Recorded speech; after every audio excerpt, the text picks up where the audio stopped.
Hello everyone. आज का topic है निकायों के प्रकार।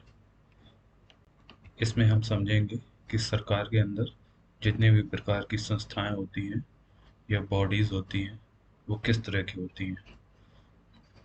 क्या वो संवैधानिक होती हैं, क्या वो गैर संवैधानिक होती हैं, या कानून के द्वारा बनाई गई होती हैं। चलिए देखते हैं, जो विभिन्न प्रकार की बॉडीज हैं, संस्थाएं हैं, उनको देखते हैं। यहाँ पर फ्लो चार्ट बनाया हुआ है। बॉडीज के टाइप हैं। हाँ, तो सबसे पहले बॉडीज के टाइप में आता है कॉन्स्टिट्यूशनल। कॉन्स्टिट्यूशनल मीन्स जो बॉडीज या निकाय या संस्थाएं संविधान में लिखी हुई हैं उन्हें हम कॉन्स्टिट्यूशनल बोलते हैं। संवैधानिक, हिंदी में से संवैधानिक भी बोलते हैं। फिर दूसरी है नॉन कॉन्स्टिट्यूशनल। ऐसी बॉडी जो संविधान में नहीं लिखी हुई है लेकिन फिर भी सरकार में वो हैं। तो इनके भी दो प्रकार के होते हैं। इनको हम नॉन कॉन्स्टिट्यूशनल को गैर संवैधानिक बोलते हैं। हाँ, तो गैर संवैधानिक में दो तरह की हैं। पहली है ये स्टैच्यूटरी। स्टैच्यूटरी का मीन्स होता है, मतलब होता है कि ऐसी बॉडी या ऐसी संस्था जो कि कानून के द्वारा बनाई गई है। कानून मतलब पहले संसद ने अधिनियम पारित किया है, फिर उसी अधिनियम से शक्ति प्राप्त करके ये बॉडी बनी है। तो स्टैच्यूटरी बॉडी क्या है? जो कानून से शक्ति लेकर बनाई जाती हैं। तो ऐसी बॉडीज को स्टैच्यूटरी बॉडीज या सांविधिक संस्था बोलते हैं। फिर नॉन कॉन्स्टिट्यूशनल में दूसरी बॉडी भी आती है। दूसरी बॉडी का नाम है एक्स्ट्रा कॉन्स्टिट्यूशनल बॉडी, या इनको हिंदी में बोलते हैं संविधानेतर संस्थाएं। ये ऐसी बॉडीज होती हैं जो कैबिनेट के द्वारा एक आदेश पारित करके बनाई जाती हैं। हाँ, जो आदेश पारित करके बनाई जाए, तो आदेश पारित करके बनाई गई है लेकिन कानून से शक्ति प्राप्त नहीं करती हैं, तो ऐसी बॉडीज को एक्स्ट्रा कॉन्स्टिट्यूशनल बॉडीज कहते हैं, जैसे कि नीति आयोग। अब चलिए देखते हैं ये इन बॉडीज के जो निकाय हमने देखे हैं इनके उदाहरण देखते हैं। तो अब यहाँ पर संवैधानिक बॉडीज के उदाहरण दिए हुए हैं। जो संविधान में संस्थाएं लिखी हुई हैं उनके उदाहरण यहाँ पर दिए हुए हैं।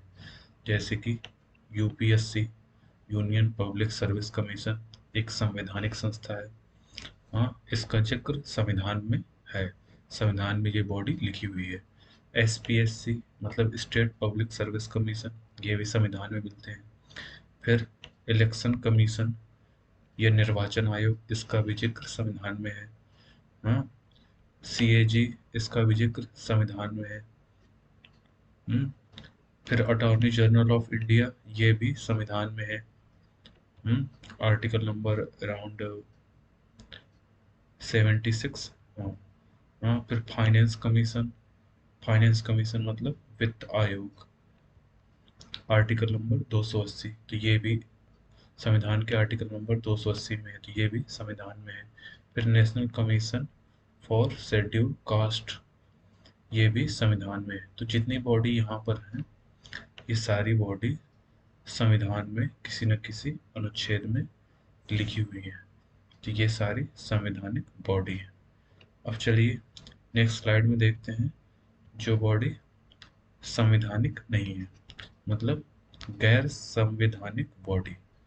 गैर संवैधानिक में हमने कितने तरह की देखी थी? नॉन कॉन्स्टिट्यूशनल में दो तरह की।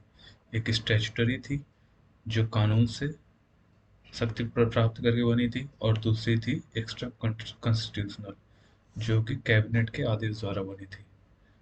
अब चलिए देखते हैं गैर संवैधानिक में कौन कौन सी बॉडीज हैं। एक तो हो गई नीति आयोग। नीति आयोग को सरकार ने कैबिनेट के आदेश द्वारा बनाया था। तो ये कैसी बॉडी है? एक्स्ट्रा कॉन्स्टिट्यूशनल बॉडी जो कि एक आदेश के द्वारा बनाई गई है, लेकिन ये सांविधिक या स्टैच्यूटरी बॉडी नहीं है। सीबीआई, सीबीआई एक स्टैच्यूटरी बॉडी है, कानून से शक्ति प्राप्त करके बनाई गई है। शक्ति प्राप्त करती है, लेकिन ये आदेश के द्वारा एक ऐसे आदेश पारित करके सरकार द्वारा नहीं बनाई गई है। तो ये स्टैट्यूटरी बॉडी है। ये भी एक स्टैट्यूटरी बॉडी है। फिर ये भी एक नेशनल ह्यूमन राइट कमीशन, राष्ट्रीय मानवाधिकार आयोग, ये भी एक सांविधिक बॉडी है। NDMA, national disaster management authority, ये भी कानून से शक्ति प्राप्त करके बनाई गई एक संस्था है। तो गैर संवैधानिक निकायों में या तो कानून से शक्ति प्राप्त करके संस्थाएं बनी है, या तो कैबिनेट के आदेश द्वारा शक्ति प्राप्त करके बनी है। तो चलिए, थैंक यू सो मच। आज का इतना ही था। फिर मिलते हैं नेक्स्ट टॉपिक।